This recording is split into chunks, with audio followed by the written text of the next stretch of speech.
함께 한 목소리로 읽어보도록 하겠습니다. 시작. 천사가 그들에게 이르되 두려워하지 말라. 보라, 내가 온 백성에게 미칠 큰 기쁨의 좋은 소식을 너희에게 가져왔노라. 이날 다윗의 도시에 너희를 위해 구원자 곧 그리스도 주께서 태어나셨느니라. 아멘. 오늘 말씀 주제는 예수님은 왜 사람으로 태어나신 걸까요? 입니다. 예수님께서는 왜 사람으로 태어나신 걸까요? 미국의 어느 목사님께서는 다음과 같은 말을 했습니다. 한 엄마가 아들이 새로 태어난 것을 기념하기 위해 많은 친구들을 초대했습니다. 엄마는 그 손님들을 환영해 주었고 손님들 모두와 함께 아이의 태어남을 기념하며 먹고 마셨습니다. 시간이 지나자 손님들 중 한 여성분이 말했습니다. 자, 이제 아기를 데려와 봐요. 보고 싶어요. 엄마는 아기 침대를 향해 갔습니다. 그런데 이게 웬걸? 아기가 안 보이는 겁니다. 그녀는 공황 상태에 빠지고 무서워하기 시작했습니다. 그러다 갑자기 아침에 부모님 댁에 아기를 남겨두었다는 것을 기억하게 됐습니다. 즉 지금까지 아기는 계속 자신과 함께 했던 것이 아니라 부모님 댁에 있었던 겁니다. 엄마와 손님들은 너무 즐겁게 놀다가 그 축하 파티의 이유인 아기를 오랫동안 잊어버리고 이제서야 찾기 시작했습니다. 소중한 형제 자매님들, 내일이 무슨 날이죠? 크리스마스. 네, 맞습니다. 아시다시피 이 크리스마스 시즌에는 전 세계적으로 많은 분들이 즐거운 시간을 보냅니다. 그런데 안타깝게도 오늘날 많은 분들이 이 미국 목사님의 이야기에 나왔던 엄마와 다를 바 없이 크리스마스 시즌 동안 그 재미에만 빠지고 그날의 이유인 예수님을 잊어버릴 때가 있습니다. 심지어 그리스도인들도 그럴 때가 있습니다. 물론 이 크리스마스 날이 정확하게 예수님께서 태어나신 날이라고는 확신할 수는 없습니다. 다만 4세기경 콘스탄티누스 시대에 12월 25일을 그리스도 탄생 기념일로 지키고 있었고 5세기경 어거스틴이 서방 교회에 널리 알려진 전승들을 토대로 12월 25일에 예수님이 태어나셨다고 하였습니다. 이렇게 12월 25일을 근거로 할 만한 자료는 있긴 하지만 또 엄밀하게 말해서 이 확실한 기록이나 자료로 날짜가 정해진 것이 아닌 어떤 전승 자료를 통해서 이제 정해졌기 때문에 이 크리스마스 날이 12월 25일이 정확하게 예수님께서 태어나신 날이라고 확신할 수는 없습니다. 더 자세한 건 제가 뒤에 게시판에다가 게시를 했고요. 그런데 우리가 이렇게 확신할 수는 없지만은 단 한 가지 확실한 것이 있습니다. 그것이 무엇일까요? 그것은 바로 크리스마스 시즌은 다른 그 무엇도 누구도 아닌 오직 예수님을 기념하고 기억해야 할 기간이라는 겁니다. 그렇지 않습니까? 형제 자매님들, 우리도 혹시 방금 예화에 나왔던 엄마와 손님들처럼 크리스마스 기간 동안 즐길 거는 다 즐기고 설레하면서 정작 이 기간을 기념하는 이유는 있고 있지 않습니까? 우리 모두 크리스마스 기간 동안 꼭 예수님을 기념하며 기억하길 주님의 이름으로 소원합니다. 그런데 성도님들, 우리는 예수님의 어떤 부분에 대해서 기억해야 할까요? 물론 우리가 그분에 대해서 기억해야 할 것들은 엄청 많죠. 오늘은 그 중에서도 우리가 필수적으로 기억해야 할 사실에 대해 살펴보려 합니다. 그것은 바로 예수님께서 이 땅에 사람으로 태어나신 것입니다.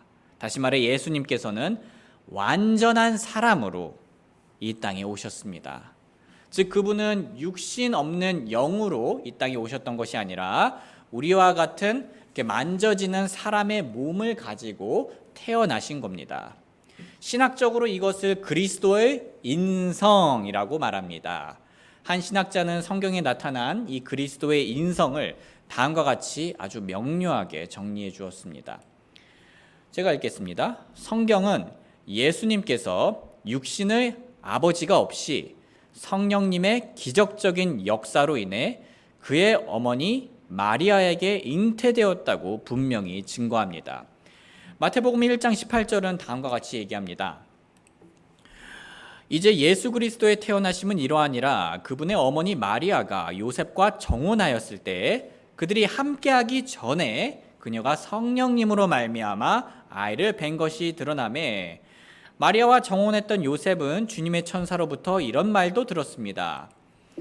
그가 이 일들을 생각할 때 보라, 주의 천사가 꿈에 그에게 나타나 이르되 너 다윗의 자손 요셉아, 내 아내 마리아 취하는 것을 두려워하지 말라. 그녀 안에 수태된 그것은 성령님으로 말미암았느니라. 그리고 성경은 다음과 같은 말도 합니다. 보라, 처녀가 아이를 베어 아들을 낳을 것이요 그들이 그의 이름을 임마누엘이라 하리라 하셨으니 이것을 번역하면 우리와 함께 계시는 하나님이라는 뜻이라. 우리 형제 자매님들께서도 아시다시피 당시에 오늘날처럼 시험관 시술이 있었던 것도 아니고 남녀가 관계를 가지지 않고선 이 처녀가 아이를 낳는 것은 불가능했습니다. 마리아도 같은 생각이었습니다. 그래서 아니 도대체 이 일이 어떻게 가능합니까? 라고 묻자 천사는 다음과 같이 대답했습니다. 우리 한번 같이 읽어볼까요? 시작. 이에 마리아가 천사에게 이르되 나는 남자를 알지 못하는데 어찌 이 일이 있으리까 하매 천사가 그녀에게 대답하여 이르되 성령님께서 내게 임하시고 가장 높으신 이의 권능이 너를 덮으시리니 그런즉 또한 내게서 태어날 그 거룩한 것은 하나님의 아들이라 불리리라. 아멘. 마리아는 성령님의 기적적인 능력으로 남편과의 신체적인 관계 없이 예수님을 잉태한 것이었습니다. 그런데요, 이 초기 기독교에는 이런 예수님을 완전한 사람됨, 즉 그분의 인성을 믿지 않았던 이단 사상이 있었습니다. 그들은 예수님께서 사람으로 오셨다는 것을 부정하는 가연설, 즉 그분은 영적으로 계셨으며 인간인 것처럼 보였을 뿐이라고 주장했습니다. 또한 영지주의자들은 십자가에서의 예수님의 고통은 진짜가 아닌 환영이었다고 말하였습니다. 이런 이단 사상은 사도 요한이 강하게 반박하였던 사상이었습니다. 우리 한번 같이 읽어보겠습니다. 시작. 이로써 너희가 하나님의 영을 알라. 곧 예수 그리스도께서 육체 안에 오신 것을 시인하는 영마다 하나님께 속하였으며 예수 그리스도께서 육체 안에 오신 것을 시인하지 아니하는 영마다 하나님께 속하지 아니하였나니. 이것도 읽겠습니다. 시작. 속이는 자들이 세상에 많이 들어왔는데 그들은 예수 그리스도께서 육체 안에 오신 것을 시인하지 아니하느니라. 이런 자가 속이는 자요 적그리스도니라. 이처럼 예수님께서 완전한 사람으로서 이 땅에 오셨다는 사실은 성경에서 매우 중요한 가르침으로 여겨지고 있습니다. 그런데 성도님들, 왜 예수님께서는 하필 사람의 모습으로 이 땅에 오신 걸까요? 그런 생각해 보신 적 없습니까? 예수님께서 그냥 육신을 입지 않고 그냥 영적으로 아들 하나님의 모습으로 이 땅에 내려오실 수 있었던 것 아닌가? 만약에 그랬다면 사람들이 더 놀라워해서 더 잘 믿지 않았을까? 이런 궁금증이 생길 수 있습니다. 이것에 대한 답을 하기 위해, 그러니까 예수님께서 왜 육신 안에 오신 걸까요? 라는 그 대답을 하기 전에 잠시 한 예능 프로그램에 대해 제가 얘기해 보겠습니다. 성도님들, 라이프타임이란 채널에는요, 나의 피트 파트너라는 예능 프로그램이 있습니다. 혹시 이 프로그램 아시는 분 계신가요? 나의 피트 파트너. 예, 그렇군요. 저는 이 프로그램을 유튜브에서 짧게 본 적이 있는데요. 기본적인 내용은 이 트레이너가 고도비만 회원의 다이어트를 도와주는 겁니다. 이 프로그램의 한 에피소드에서 어느 고도비만 회원은 자신의 트레이너를 만나기 전에 매우 부정적인 생각을 가지고 있었습니다. 조금 먹고 운동하세요 같은 말은요, 이분에게 아주 모욕적인 말이었습니다. 왜냐하면 그가 그런 당연한 것도 생각 못할 만한 사람은 아니었기 때문입니다. 그는 트레이너가 이 자신의 처지와 마음을 진정으로 이해할 수 있을까라는 의구심이 들었습니다. 그런데 나의 피트 파트너라는 프로그램은요, 일반적인 운동 프로그램이나 다이어트 프로그램하고는 아주 차별화된 과정을 담고 있었는데요. 그것은 바로 트레이너가 가장 먼저 하는 일이 고도 비만 회원만큼 자신의 살을 찌우는 겁니다. 그렇게 함으로써 고도 비만 회원이 다이어트를 시작하기 전에 트레이너는 먼저 회원의 마음과 상황을 이해하는 시간을 가지는 겁니다. 이 계획을 들은 회원은요, 추천하지 않습니다. 그런 형편없는 삶을 당신이 겪게 하긴 싫습니다. 라고 트레이너에게 말했습니다. 하지만 트레이너는 계획대로 자신의 몸무게를 늘리기 시작했습니다. 트레이너에게 살을 찌우는 것은 결코 쉽지 않았습니다. 그는 급격히 살을 찌우면서 우울감과 무기력감을 느꼈고 또 정신적으로 예민해지는 것을 느꼈습니다. 그래서 심지어 가족과의 관계까지 안 좋게 되었습니다. 그러면서 트레이너는 점점 고도비만 회원의 심정을 이해하게 되었습니다. 결국 트레이너는 83.5kg에서 111kg을 만들게 되었고, 살이 찐 트레이너의 모습을 본 이 고도비만 회원은 놀라며 그의 그 노력과 희생에 감동을 받았습니다. 그리고 그들은 드디어 함께 체중 감량에 들어갔습니다. 고도 비만이었던 이 회원은 자신과 같은 처지가 되어주며 자신의 마음을 이해해주는 트레이너가 함께해준 덕분에 다이어트를 열심히 할 수 있었습니다. 그래서 놀랍게도 아까 그 회원이 8개월 동안 176kg에서 다음과 같이 110kg이 되면서 총 66kg의 살을 뺄 수 있었습니다. 엄청나죠? 형제 자매님들, 트레이너는요, 고도비만 회원의 상태를 공감하기 위해 고도비만 회원처럼 살을 찌웠습니다. 사실 우리 예수님께서도 이와 비슷한 일을 하셨던 겁니다. 예수님께서는 사람인 우리의 상태를 공감하시기 위해 사람이 되어주셨습니다. 그분께서는 사람인 우리가 느끼는 모든 것들을 단지 머리로 알 뿐만 아니라 직접 느끼며 우리를 이해하고 긍휼을 가지는 대제사장이 되시기 위해 사람이 되었습니다. 우리 한번 같이 읽어볼까요? 시작. 진실로 그분께서는 자기 위에 천사들의 본성을 취하지 아니하시고 자기 위에 아브라함의 씨를 취하셨도다.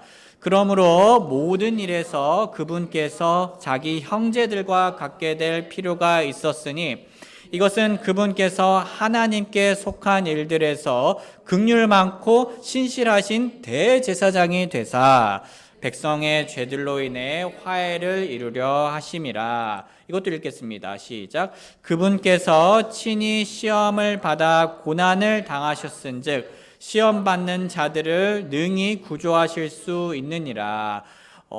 이것도 한번 읽어보겠습니다. 시작. 우리에게 계신 대제사장은 우리의 연약함의 감정을 몸소 느끼지 못하시는 분이 아니요 모든 점에 똑같이 시험을 받으셨으되 죄는 없으신 분이시니라. 그러므로 우리가 긍휼을 얻고 필요한 때에 도우시는 은혜를 얻기 위해 은혜의 왕자로 담대히 갈 것이니라. 아멘. 형제 자매님들, 방금 보셨던 그 트레이너는 이 고도 비만이 되면서 그 비만이 되면서 굳이 경험하지 않을 것들을 경험했죠. 우리 예수님께서도 사람이 되면서 굳이 경험하지 않을 것들을 경험하셨습니다. 사실 예수님께서는 트레이너보다 훨씬 더 부정적인 경험을 많이 하셨습니다. 예수님께서는 하나님이셨던 예수님께서는 사람이 되심으로써 굳이 느끼시지 않으셔도 됐을 배고픔을 느끼셨고 몸의 고담함을 느끼셨고 광야에서 사탄의 시험을 받으셨으며 사람들의 조롱을 받으셨고 십자가를 묵상할 때 놀라기도 하고 몹시 괴로워하기까지 하셨습니다. 제가 읽겠습니다. 베드로와 야고보와 요한을 데리고 가시면서 비로소 심히 놀라고 몹시 괴로워하시며 예수님께서 보이셨던 반응입니다. 그들에게 이르시되 내 혼이 심히 슬퍼 죽을 지경이니 너희는 여기 머물러 깨어있으라 하시고 조금 앞으로 나아가사 땅에 엎드려 가능하면 그 시간이 자기에게서 지나가기를 기도하며 이르시되 아바 아버지여 아버지께는 모든 것이 가능하오니 이 잔을 내게서 옮기시옵소서. 그러나 내 뜻대로 하지 마옵시고 아버지의 뜻대로 하옵소서 하시고는. 소중한 형제 자매님들, 예수님께서는 왜 사람으로 오셨습니까? 왜 하나님이신 그분이 낮고 낮은 사람이 되면서까지 그 큰 불편과 고통을 감수하시려 하셨습니까? 왜냐하면 예수님께서는 우리가 느끼는 근심, 걱정, 연약함을 몸소 체험하시고 이해하시고 공감하시고 그것을 알아서 긍휼을 베푸시는 분이 되려고 하셨기 때문입니다. 고도비만 회원은 자신처럼 살을 찌운 모습이 된 트레이너를 보며 그의 희생에 크게 감동을 받았었습니다. 그렇다면 우리 또한 우리처럼 사람의 모습이 되신 예수님을 보며 그분의 희생에 더더욱 크게 감동을 받는 것이 마땅하지 않겠습니까? 우리 모두 예수님의 그 크신 사랑에 감사드리길 주님의 이름으로 소원합니다. 그런데 예수님께서 사람으로 오신 이유는 이뿐만이 아닙니다. 제가 한 가지 이유를 더 나누겠습니다. 형제 자매님들, 2017년에 아일랜드 더블린의 뉴캐슬 도로에서 안타까운 사건이 일어났습니다. 아빠와 딸이 말에게 먹이를 주었습니다. 그리고 엄마가 기다리는 근처 주차장으로 돌아오고 있던 중이었습니다. 그런데 뒤에서 달려오던 SUV 차량이 부녀를 덮쳐버렸습니다.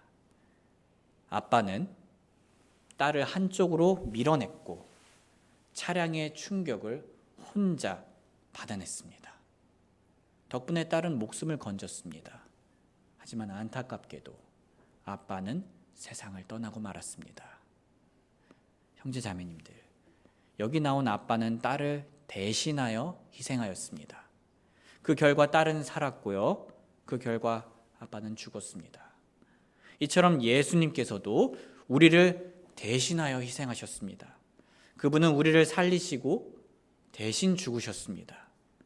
딸의 아빠가 차량의 충격을 온전히 혼자 받은 것처럼 예수님께서는 혼자 죄의 형벌과 심판을 온전히 받으신 것입니다. 그런데 예수님께서 이처럼 우리를 위해 대신 희생하시기 위해선 꼭 필요한 조건이 하나 있었는데요. 그것은 바로 예수님께서 사람이 되셔야 했습니다. 왜냐하면 사람인 우리의 죄값을 치르기 위해선 그분께서 우리와 같은 사람이 되셔서 대속의 희생물이 되셔야 했기 때문입니다. 사람이 아닌 동물의 희생으로는 부족했습니다. 히브리서 10장 4절 황소와 염소의 피가 죄들을 제거하는 것은 불가능하느니라. 예수님께서는 사람이 되셔서 단 한 번의 희생으로 사람의 죄를 제거하셨습니다. 그리고 그분을 믿기만 하면 은혜로 구원을 받게 해주신 것입니다. 우리 한번 같이 읽어보겠습니다. 시작. 또 그분께서는 대제사장이 해마다 다른 것들의 피를 가지고 거룩한 곳에 들어가는 것 같이 자주 자신을 드려야 할 필요가 없으시니 그랬더라면 그분께서 반드시 세상의 창건 이래로 자주 고난을 당하셨어야 할 것이라. 그러나 이제 세상 끝에 그분께서 단 한 번 나타나사 자신을 희생물로 드려 죄를 제거하셨느니라. 요약하자면 그리스도께서 사람이 되신 이유는 그분께서 사람이 되셔서 사람인 우리를 위해 대신 희생하시는 것 말고는 우리를 구원할 다른 길이 없었기 때문입니다. 그리고 그분은 우리를 사랑하사 우리를 위해 기꺼이 그 길을 가셨습니다. 말씀을 정리하겠습니다. 사랑하는 형제 자매님들, 우리는 오늘 크리스마스 시즌에는 더더욱 그리스도를 잊으면 안 된다는 것에 대해 배웠습니다. 그리고 특히 우리가 그분에 대해서 잊지 말고 꼭 기억해야 할 건 예수님께서 완전한 사람으로서 이 땅에 오셨다는 겁니다. 그분은 우리의 아픔과 연약함을 모르시지 않고 이해하고 긍휼을 가지시는 분이 되시기 위해 직접 사람이 되셨습니다. 그리고 그분은 사람인 우리의 죄값을 대신 치러주는 희생물이 되시기 위해 사람이 되어주셨습니다. 우리는 이만큼 큰 사랑을 받았고요. 1000년이 2번 지난 지금도 그 사랑을 여전히 받고 있는 사람들입니다. 성도님들, 아까 아빠 덕분에 살게 된 딸이 장례식에 가서 눈물을 흘리며 다음과 같은 말을 했습니다. 아빠는 나의 가장 친한 친구였고 우리는 누구와도 비교할 수 없는 특별한 유대감을 가졌습니다. 나의 아빠, 나의 영웅, 나에게 생명이라는 마지막 선물을 주고 간 아빠를 위해 여기에 왔습니다.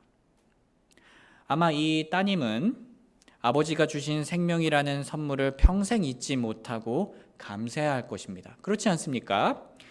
우리 또한 그녀처럼 다음과 같이 십자가 앞에서 고백하길 원합니다.